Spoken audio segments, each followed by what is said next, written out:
અમદાવાદના આરટીઓ સર્વરમાં ખામી સર્જાતા હાલાકી પડી। છેલ્લા 2 દિવસથી સિસ્ટમમાં ખામી આવતા અનેક કામો અટક્યા છે।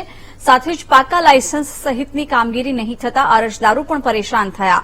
વારંવાર આરટીઓની કામગીરી ધીમી થતા પારાવાર મુશ્કેલી પડી રહી છે। અરજદારોની સતત થતી પરેશાનીનો નિકાલ લાવવા માટે માંગ ઉઠી છે। વિગતો મેળવીશું સંવાદદાતા દર્શલ પાસેથી। દર્શલ, આરટીઓ સર્વરમાં ખામી સર્જાવાને કારણે અરજદારો પરેશાન, શું વિગત? જિજ્ઞાસા, આરટીઓ સર્વરમાં ખામી સર્જાઈ છે અને આ અગાઉ પણ ખામીઓ સર્જી ચૂકી છે, પરંતુ તેનો કાયમી નિકાલ નહીં આવતા અવારનવાર આ પ્રકારના બનાવ બનતા હોય છે।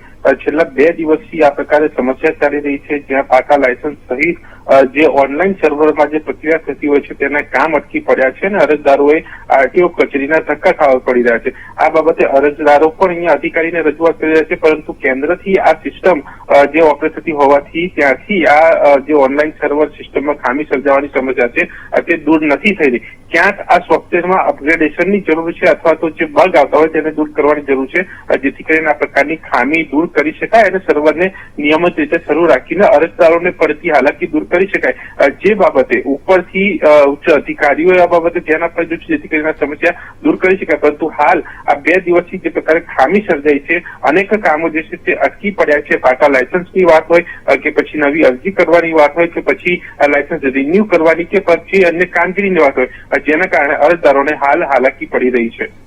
બિલકુલ દર્શલ, આભાર જાણકારી આપવા બદલ।